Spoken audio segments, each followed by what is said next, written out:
کعبۃ اللہ ہے، اور وہاں پر ایک دیہاتی، ایک عرابی، ایک گاؤں کا رہنے والا شخص آیا، طواف شروع کرنا تھا، دل کے اندر خیال پیدا ہوا کہ میں نیا نیا مسلمان ہوا ہوں، مجھے پتہ نہیں ہے کہ یہاں پہ طواف کعبہ کہاں سے شروع کیا جاتا ہے اور کہاں آ کے ختم کیا جاتا ہے، کیا پڑھا جاتا ہے، نہ دعائیں آتی ہیں، نہ شروع کرنا آتا ہے، طواف کرنا ہی نہیں آتا، پہلی مرتبہ جو ہے وہ کعبے آیا ہوں، نیا نیا مسلمان ہوا ہوں۔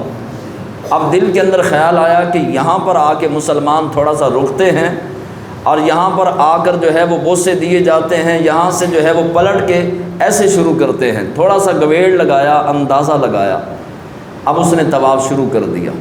گاؤں کا آدمی تھا، عرابی تھا، دیہاتی تھا، حضور علیہ السلام سے کبھی ملاقات نہیں ہوئی تھی، کہنے لگا، سوچنے لگا کہ میں دعا تو جانتا کوئی نہیں، نہ مجھے دعا آتی ہے تو پڑھوں کیا؟ کہنے لگا چلو کوئی چیز نہیں آتی، کم از کم اللہ کا نام نامی، اسم گرامی، رب کا نام تو آتا ہے، میں نام پڑھنا شروع کر دیتا ہوں۔ اس نے یا کریمو یا کریمو یا کریمو یہ پڑھنا شروع کر دیا، اے کریم اے کریم، یا کریمو یا کریمو پڑھتے ہوئے طواف کر رہا تھا۔ ابھی ایک چکر مکمل نہیں ہوا تھا، اس کے علم میں نہیں تھا کہ ساتھ اللہ کے حبیب علیہ السلام بما صحابہ کے طواف فرما رہے ہیں، حضور بھی طواف فرما رہے ہیں۔ جب اس نے کہا نا یا کریمو، تو حضور علیہ السلام نے اس کی دل جوئی کے لیے، دل خوش کرنے کے لیے، اس کا حوصلہ بڑھانے کے لیے اللہ کے حبیب علیہ السلام نے فرمایا اپنی اپنی دعائیں چھوڑو، صحابہ کو اپنی اپنی دعائیں چھوڑو، اس کی دل جوئی ہو جائے گی، دل خوش ہو جائے گا، تم بھی یا کریمو پڑھنا شروع کر دو۔ اب جو ہے وہ سارے صحابہ کرام نے یا کریمو پڑھنا شروع کر دیا۔ اب دیہاتی آدمی تھا، گاؤں کا رہنے والا تھا، سیدھا سادہ تھا، لیکن بعض مرتبہ گاؤں کے رہنے والے جلالی بھی ہوتے ہیں۔ اس نے بلند آواز سے کہا انصتو، ذرا چپ کرو نہ، خاموش ہو جاؤ۔ اب جو بلند آواز سے بولا اور خاموشی کا کہا تو فاروق اعظم جلدی سے آگے آئے کہ یہ کون ہوتا ہے ہمارے آقا مولا صلی اللہ علیہ وسلم کو خاموش کروانے والا۔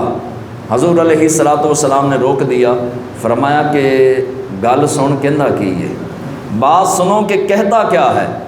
فرمایا ہاں بھئی کیا بات ہے؟ کہنے لگا کہ میں ہوں گاؤں کا رہنے والا، پہلی مرتبہ کعبے آیا ہوں، نیا نیا میں مسلمان ہوا ہوں، کوئی دعا آتی نہیں، میں تو مجبوری کے تحت جو ہے یا کریمو پڑھ رہا ہوں۔ آپ لوگ تو شہری ہیں، شہر کے رہنے والے ہیں، اچھی بھلی دعائیں پڑھ رہے تھے، اور آپ نے مجھے دیہاتی سمجھ کے، پینڈو سمجھ کے میری نقلیں اتارنا شروع کر دی۔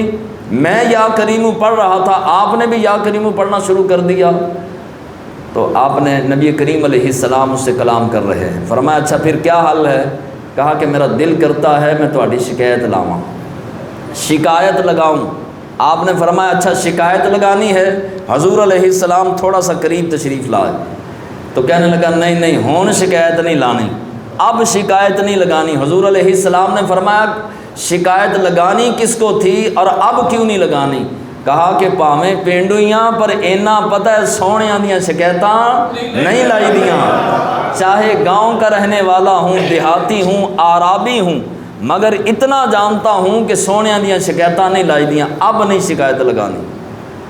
حضور نے فرمایا کہ اچھا صلی اللہ علیہ وسلم، فرمایا اگر تو شکایت لگاتا تو کس کو لگانی تھی؟ اب جو انہوں نے باتیں کی نا وہ میں نے یہاں لکھی ہیں۔ آپ نے فرمایا کہ اگر تو شکایت لگاتا تو کس کو لگانی تھی؟ تو کہا کہ ایک ہی تو ہے شکایتیں سننے والا، جس کی خاطر رب نے پوری کائنات بنائی۔ حضور علیہ السلام نے فرمایا کبھی ڈٹھائی، کبھی دیکھا ہے؟ تو عرض کیا نہیں یا رسول اللہ، دیکھا اپنا عرض کیا کہ نہیں دیکھا نہیں، لیکن اللہ کبھی دکھائے گا۔ تو تمہیں جو ہے، حضور نے اس سے پوچھا کہ تمہیں کیسے پتہ ہے اور کتنا جانتے ہو؟ وہ پینڈو کہنے لگا کہ زیادہ تو نہیں جانتا، پر ہمارے گاؤں میں ایک علامہ صاحب ہیں، ایک عالم صاحب ہیں، انہوں نے کچھ نہ کچھ بتایا ہے۔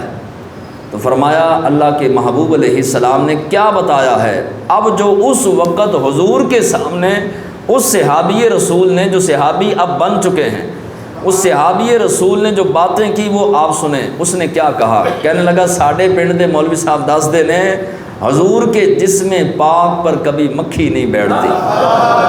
اب یہ حلیہ بیان، سیرت بیان کی جا رہی ہے، اور بیان کرنے والا صحابہ کی موجودگی میں، رسول اللہ کی صدارت میں، کعبے کے عین سامنے مصطفیٰ کی شان بیان کر رہا ہے۔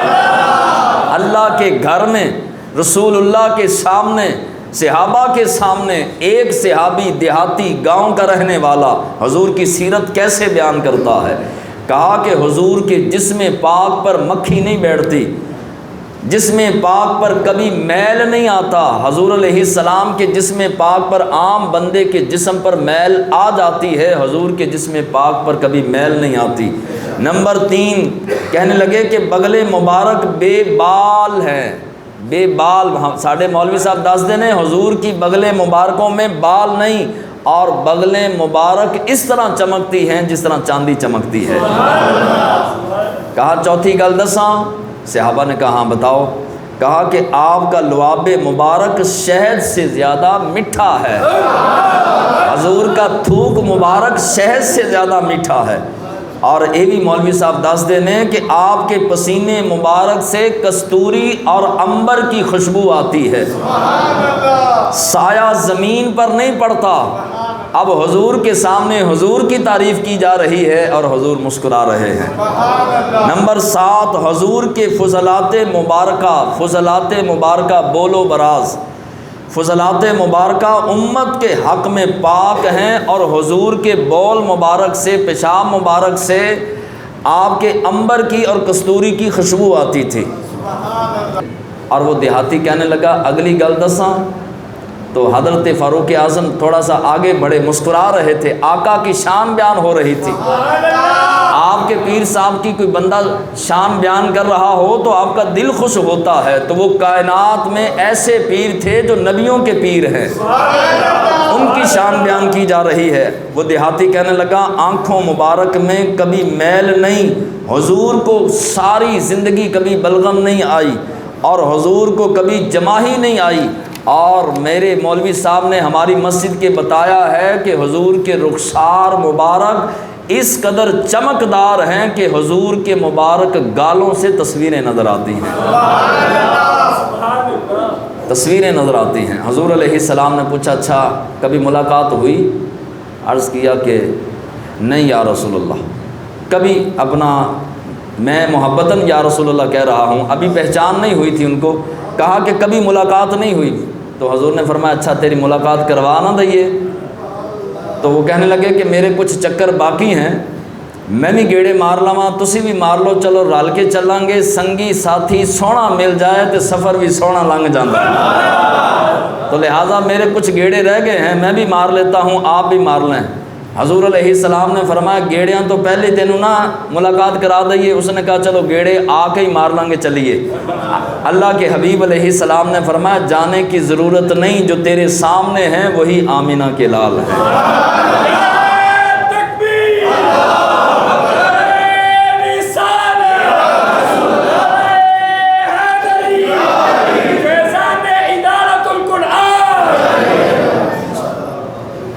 اب وہ قدموں میں گرے، ہاتھ باندھے، یا رسول اللہ غلطی ہو گئی، میں نے آپ کو کہا انصتو، میں نے آپ کو کہا کہ خاموش ہو جاؤ، غلطی ہو گئی، معاف کر دیجئے۔ اللہ کے محبوب علیہ السلام ابھی خاموش ہی تھے کہ جبریل آ گئے۔ نبی کریم علیہ السلام نے جبریل کے پروں کے پھڑپھڑانے کی آواز آئی، حضور علیہ السلام نے اسے فرمایا کہ میں نے تجھے معاف کیا، اللہ بھی تجھے معاف کرے گا، لہٰذا اٹھ جا۔ اور وہ صحابی کہنے لگے کہ یا رسول اللہ اسی بات پر اگر قیامت کے دن اللہ نے میری پکڑ کر لی تو پھر کیا کروں گا؟ فرمایا میں چھڑا لوں گا۔ حضور علیہ السلام نے حکم دیا تو وہ کھڑے ہو گئے۔ جبریل علیہ السلام نے آ کے عرض کیا بندہ نواز آپ تو ہیں سخی لجپال، اللہ نے پیغام بھیجا ہے کہ محبوب آپ نے تو اس کو معاف کر دیا ہے پر آپ کے رب نے اسے معاف نہیں کیا۔ حضور علیہ السلام نے اس دیہاتی کو پیغام دے دیا، فرمایا کہ یہ پیغام آیا ہے۔ اب اس نے موڈے پہ چادر رکھی، چادر رکھ کے کہنے لگا فکر ہی کوئی نہیں، کوئی مسئلہ نہیں۔ تو حضور نے فرمایا پریشان کیوں نہیں ہوا؟ اللہ نے جب یہ کہا ہے کہ میں نے معاف نہیں کیا تو پھر کیوں نہیں پریشان؟ کہنے لگا ہونے تے وعدہ کیتا جے کہ میں آپ ہی چھڑا لاں گا۔ جب آپ کی شفاعت نصیب ہو گئی، آپ نے سفارش کر دی، شفاعت کر دی، تو پیچھے کچھ نہیں رہ جانا، آپ نے شفاعت کرنی ہے، رب نے جو ہے وہ معاف کر دینا ہے۔ یہ بات کی تو جبریل دوسرا پیغام لے کر آئے، آ کے عرض کیا یا رسول اللہ صلی اللہ علیہ وسلم، اللہ تبارک و تعالیٰ کی طرف سے پیغام ہے کہ محبوبہ اسے کہہ دے کہ اس کے اس جملے پر تیرے رب نے بھی تجھے معاف کر دیا۔ حضور علیہ السلام کا حسن و جمال اور حضور کا جسم پاک لطافت سے بھرا ہوا اور بے سایہ تھا، سایہ مبارک زمین پر نہیں پڑتا تھا۔ حضور کا مبارک قد انور، حضرت سیدنا علی المرتضیٰ فرماتے ہیں کہ حضور کا قد مبارک بہت لمبا بھی نہیں تھا اور حضور پست قد والے بھی نہیں تھے، قد چھوٹا بھی نہیں تھا، بہت لمبا بھی نہیں تھا، اور اس شان والا قد تھا کہ 10 ہزار صحابہ کے درمیان حضور گزرتے، حضور کا سر مبارک 10 ہزار صحابہ میں سب سے اونچا ہوا کرتا تھا۔ حضور کے کندھے، بلکہ علماء لکھتے ہیں کہ حضور کے کندھے صحابہ کے سروں سے اونچے ہوتے، ایسی شان والا قد مبارک۔ حضرت انس فرماتے ہیں کہ جتنا سونا قد حضور کا ہے اتنا سونا قد مبارک کسی کا نہیں، اور جتنا سونا چہرہ مصطفیٰ کا ہے اتنا سونا چہرہ بھی کسی کا نہیں۔ اسی لیے تو میرے علی نے حد کر دی نا، مکھ چند بدر شاشانی ہے، متھے چمک دی لاٹ نورانی ہے، کالی زلف تے اکھ مستانی ہے، مخمور اکھیں ہن مد بھریاں، وہ نرگسی آنکھوں والا کوئی آتا تو دل دے بیٹھتا۔ ایک شخص آیا حضور کی بارگاہ میں، کہنے لگا میں نے کوئی معجزہ نہیں دیکھا، میں نے کسی سے ملاقات نہیں کی، کسی نے جو ہے وہ مجھے نہیں سمجھایا، نہ تبلیغ کی، نہ کسی نے بتایا، نہ سمجھایا، نہ بٹھایا، بس میں نے آپ کا چہرہ دیکھا، نبوت کے لیے آپ کا چہرہ ہی کافی ہے، کلمہ پڑھاؤ مسلمان بناؤ۔ کلمہ پڑھ کے حضور کا چہرہ نور، کلمہ پڑھ کے جو ہے وہ مسلمان ہو گیا، صرف چہرہ نور دیکھا۔ اسی لیے تو شاعر کہتا ہے لکھاں آئے لوگ زمانے تے، محبوب خدا جیا کوئی نہیں۔ ہمارا عقیدہ کیا ہے کہ لکھاں آئے لوگ زمانے تے، محبوب خدا جیا کوئی نہیں، لکھاں سونے بن بن بندے نے، لکھاں سونے بن بن بندے نے، او دے خاکے پا جیا کوئی نہیں۔ حضور کے قدموں جیسا کوئی نہیں تو حضور جیسا ہم کیسے مان لیں۔ حضور کے مبارک قدموں کی ہتھیلیاں، مبارک قدم مبارک جو ہیں، یہ درمیان والی جو ہتھیلی تھی حضور علیہ السلام کی پر گوشت تھی، یعنی کہ گوشت والی تھی، اور انگلیاں، پاؤں مبارک کی جو انگلیاں تھیں وہ قوی تھیں، مضبوط انگلیاں اور خوش نما تھیں۔ اتنا سونا رنگ تھا انگلیوں کا کہ اگر کوئی مبارک پاؤں کی انگلی کو دیکھ لیتا تو کلمہ پڑھ کے مسلمان ہو جاتا۔ تلوے گہرے تھے اور صاف اور چمکدار تھے اور چکنے تھے، اگر ان پر پانی ڈالا جاتا تو پانی بہہ جاتا۔ حضور کے مبارک پاؤں کا حسن یہ تھا کہ حضرت مامونہ والی بات میں نے دوپہر کو بھی سنائی، آپ فرماتی ہیں کہ حجۃ الوداع کے موقع پر میں نے دیکھا کہ حضور علیہ السلام اونٹنی مبارک پر بیٹھے ہیں، میں آئی اپنے باپ کے ساتھ اور میں نے دیکھا کہ حضور علیہ السلام کے پاؤں مبارک پر میری نظر پڑی، پاؤں مبارک میں انگوٹھے مبارک کے ساتھ والی انگلی پر میری نظر پڑی، تو کئی سال بیت جانے کے بعد بھی اس مبارک انگلی کو جو میں نے دیکھا تھا اتنا حسن تھا کہ ابھی تک وہ حسن آنکھوں سے گیا نہیں۔ سبحان اللہ۔ قدموں میں جبیں کو رہنے دو، ہمارے بزرگ کس طرح کے سبق ہمیں دیتے ہیں، قدموں میں جبیں کو رہنے دو، چہرے کا تصور مشکل ہے۔ ہم جو ہے وہ حضور کے قدموں کا تصور کر لیں اور قدموں تک پہنچ جائیں تو یہی بڑی بات ہے، چہرے کا تصور تو بہت مشکل ہے۔ قدموں میں جبیں کو رہنے دو، چہرے کا تصور مشکل ہے، جب چاند سے بڑھ کر، چہرے کی بات نہیں ہو رہی، جب چاند سے بڑھ کر ایڑی ہے رخسار کا عالم کیا ہو۔ ہم تو کہتے ہیں کہ حضور کے پاؤں مبارک کی جو ایڑی ہے یہ بھی چاند سے زیادہ سونی ہے، جب پاؤں مبارک کی ایڑی اتنی سونی ہے تو چہرہ مبارک کتنا سونا ہوگا۔ حضرت عباس فرماتے ہیں کہ یا رسول اللہ صلی اللہ علیہ وسلم، آپ جھولے میں تھے، بچپن کا عالم تھا، جھولے میں تھے، چاند سے کھیل رہے تھے۔ حضور علیہ السلام اشارہ فرماتے انگلی کا، جس طرف حضور کی انگلی جاتی چاند ادھر ہی دوڑ کے چلا جاتا۔ اب چاند کو کس نے سمجھایا تھا کہ حضور علیہ السلام ابھی پنگوڑے میں ہیں، جھولے میں ہیں، تو میرے محبوب ابھی نبوت کا اعلان کیا نہیں، جوانی آئی نہیں، اعلان نبوت فرمایا نہیں، بچپن ہے، جھولے میں ہیں، تو چاند کو بھی رب نے کہا ہوگا میرا وجدان کہتا ہے کہ تجھے بنایا ہے اس انگلی والے کے صدقے۔ جیسے جیسے یہ کہتا جائے، جیسے جیسے انگلی گھومتی جائے، تو نے بھی گھومنا ہے، کیونکہ تجھے بنایا ہی اس کا صدقہ ہے، تاکہ قیامت تک آنے والی نسل انسانیت کو پتہ چل جائے۔ کوئی باپ اپنے بچے کو جو ہے وہ 100 کا کھلونا دیتا ہے، کوئی 500 کا، کوئی 1000 کا، کوئی لاکھ کا، کوئی 10 لاکھ کا، کوئی کروڑ کا، کوئی 10 کروڑ کا، لیکن میں اپنے محبوب کو وہ کھلونا دوں گا جو کائنات میں سب سے مہنگا کھلونا ہے۔ اب بتائیں چاند کو کوئی خرید سکتا ہے؟ جی چاند کو کوئی خرید سکتا ہے؟ چاند کسی کا کھلونا بن سکتا ہے؟ رب نے بتا دیا کہ میرے محبوب کا کھلونا بھی چاند بن جاتا ہے۔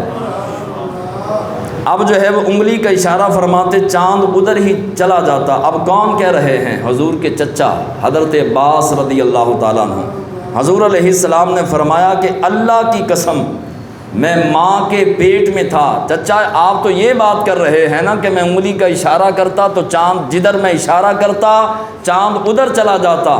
میں اس سے بھی اگلی بات بتاتا ہوں کہ میں ماں کے پیٹ میں تھا اور لوح قلم کے چلنے کی آواز کو میں ماں کے پیٹ میں سن لیتا تھا۔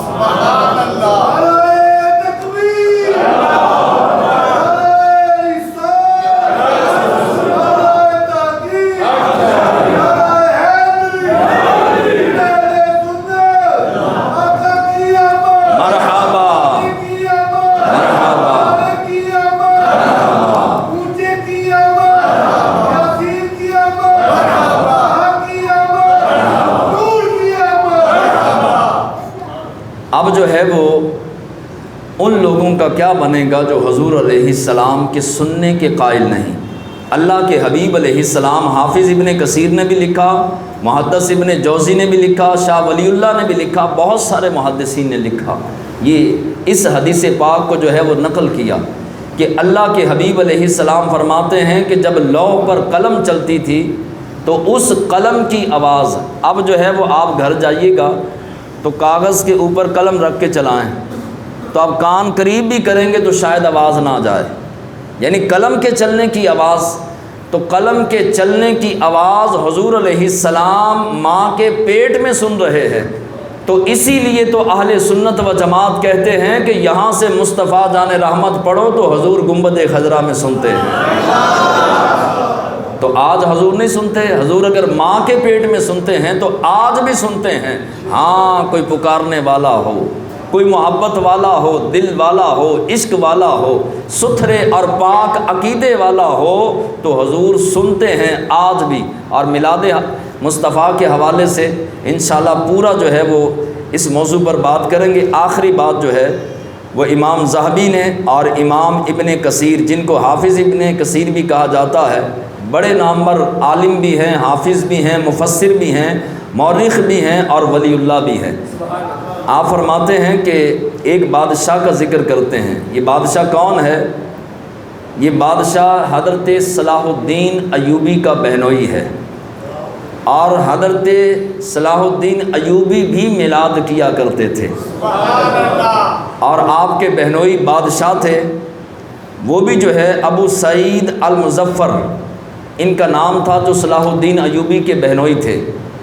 یہ میلاد مصطفیٰ کرتے اور اس شان کا میلاد کرتے کہ امام ابن کثیر فرماتے ہیں کہ اپنی ذات کے لیے یہ سادہ سے 5 درہم کا لباس، یہ بادشاہ اپنے لیے 5 درہم کا لباس پہنتے، اور حضور کی ولادت کا جشن کس دھوم دھام سے کرتے تھے۔ 3 لاکھ دینار جشن ولادت کی محفل کا بجٹ ہوتا تھا۔ کتنے لاکھ جی؟ سلطان ابو سعید المظفر کا یہ آج کی بات نہیں، یہ تقریباً 800 سال پہلے کی بات ہے۔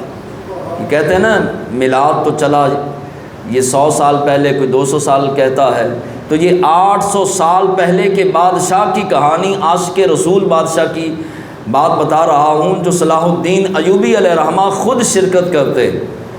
اور پھر کیسے میلاد ہوتا، کل دنیا کے سلاطین آتے، بڑے بڑے علماء، بڑے بڑے مشائخ، بڑے بڑے مفسرین محدثین آتے، اور خود صلاح الدین ایوبی بھی آتے۔ 3 لاکھ دینار سونے کا، ایک دینار کا وزن تقریباً 6 ماشے ہوتا ہے۔ 3 لاکھ دینار کا حساب لگایا جائے تو تقریباً 6 ارب روپیہ بنتا ہے۔ اور یہ 6 ارب جو ہے یہ پرانی بات ہے، جب میں نے یہ لکھی تھی اور پہلی مرتبہ یہ بیان کیا تھا۔ اب اگر حساب لگایا جائے تو تقریباً 12 ارب روپیہ بنتا ہے، جو حضرت ابو سعید المظفر بادشاہ حضور کے میلاد پہ خرچ کیا کرتا تھا۔ فضول خرچی کے ڈٹے لگانے والے 12 ارب روپیہ، اور پوری دنیا سے، عرب سے اور پوری دنیا سے علماء اکٹھے ہوتے اور خطابات ہوتے، اور جو ہے وہ اس انداز کے ساتھ ہوتا کہ 5000 بکرے ذبح کیے جاتے۔ کتنے جی؟ 5000 بکرے ذبح کیے جاتے، 10,000 مرغے پکائے جاتے، اور ایک پرندہ لکھا ہے زبادیہ، پرندے کا نام ہے زبادیہ، 1 لاکھ پرندہ ذبح کیا جاتا، 30,000 تھال میٹھی ڈشوں کے پکائے جاتے، سویٹ ڈش۔ حضور کا میلاد کس انداز سے منایا جا رہا ہے، 30,000 تھال میٹھی ڈشوں کے پکائے جاتے۔ میلاد کی خوشی میں وہ 1 لاکھ دینار، اس 3 لاکھ دینار کے علاوہ حرمین بھیجتے، مہمان خانے میں مکے اور مدینے میں بھیجتے کہ وہاں جو مہمان آئیں گے ان کو جو ہے وہ لنگر حضور کا کھلایا جائے۔ اس کے علاوہ صدقہ کرتے، خیرات کرتے، اور شیخ ابو الخطاب بن دیا تقریر کرتے، یہ اس دور کے سب سے بڑے عالم تھے۔ محفل میلاد ہوتی، نعت خوانی ہوتی، دنیا کے علماء و مشائخ، محبین اور عشاق پوری دنیا سے آتے اور مل کر حضور کی ولادت کا جشن مناتے، اور یہ ظہر سے لے کے فجر تک ہوتا، یعنی ظہر سے لے کے عصر، پھر مغرب، پھر عشاء، پھر ساری رات، اور پھر اگلے دن فجر کے وقت جو ہے وہ میلاد کی اختتامی دعا ہوتی۔ یہ 800 سال پہلے بھی میلاد ہوتا تھا، 900 سال پہلے بھی، 1400 سال، بلکہ میں کہتا ہوں 4000 سال پہلے بھی میلاد ہوتا تھا۔ حضور تو تشریف لائے نہیں تھے، تو میلاد کیسے ہوتا تھا؟ 4 سال پہلے ابراہیم تھے کہ نہیں؟ ابراہیم علیہ السلام تھے، تو کعبے کے سامنے ابراہیم نے حضور کی ولادت کا ذکر کر کے، جو مقام ابراہیم والا پتھر ہے، اس پتھر پہ کھڑے ہو کے ابراہیم علیہ السلام نے حضور کے میلاد کا ذکر کیا تھا۔ عیسیٰ علیہ السلام، موسیٰ علیہ السلام، داؤد علیہ السلام، نوح علیہ السلام، یعقوب علیہ السلام، یونس علیہ السلام، یوسف علیہ السلام، ہر نبی حضور کا میلاد کرتا آیا ہے۔ میلاد کا مطلب ہے ولادت، حضور کی ولادت کا ذکر ہر نبی کرتا آیا۔ جب نبی میلاد منائے اور ولادت مصطفیٰ کا ذکر کرے تو ہم کیوں نہ کریں؟ جب رب فرمائے قل بفضل اللہ وبرحمتہ فبذلک فلیفرحوا، تم پر فضل اور رحمت ہو جائے تو تمہیں چاہیے خوشیاں کرو، تو دھوم دھام سے خوشیاں کریں، اپنے گھروں کو سجائیں، لائٹنگ کریں، جھنڈے لگائیں، اپنے عملوں کو بہتری کی طرف لائیں، سجدے بڑھائیں، نمازیں بڑھائیں، اور اعمال کی درستگی کے ساتھ جو ہے وہ لنگر بھی بنائیں، جن کو اللہ نے دیا ہے وہ لنگر بنائیں، نعت خوانی کروائیں، گھروں کے اندر جو ہے وہ میلاد مصطفیٰ کی محفلیں سجائیں، مبارکباد دیں، نئے کپڑے سلوائیں، نئے موبائل لیں اگر اللہ نے موقع دیا، اور ہمت ہے تو گھڑیاں نہیں لیں، نئے کپڑے سلوائیں اور کٹنگ کروائیں، خط کروائیں، کوئی پوچھے کون کیا ہوا تو آپ کا یہ حضور آ گئے۔ جس طرح مشرق کے جانور مغرب کی طرف اور مغرب کے جانور مشرق کی طرف دوڑے تو پوچھا کیا ہوا، ایک دوسروں نے پوچھا تمہیں کیا ہوا، انہوں نے کہا تمہیں کیا ہوا، دونوں نے کہا تمہیں نہیں پتا حضور آ گئے۔ آسمانی فرشتے دوڑتے ہوئے آمینہ کی چھت پر آ گئے تو زمینی فرشتوں نے پوچھا تمہیں کیا ہوا، تو آسمان کے فرشتوں نے کہا کہ تمہیں نہیں پتا حضور آ گئے۔ آپ سے بھی کوئی پوچھے، بڑے چمک دمک رہے ہو، تیاریاں کر رہے ہو، گھر کو سجا رہے ہو، لنگر کے انتظامات کر رہے ہو، کیا ہوا؟ تو آپ اس کو کہیں کہ نثار تیری چہل پہل پر ہزاروں عیدیں ربیع الاول، سوائے ابلیس کے جہاں میں سبھی تو خوشیاں منا رہے ہیں۔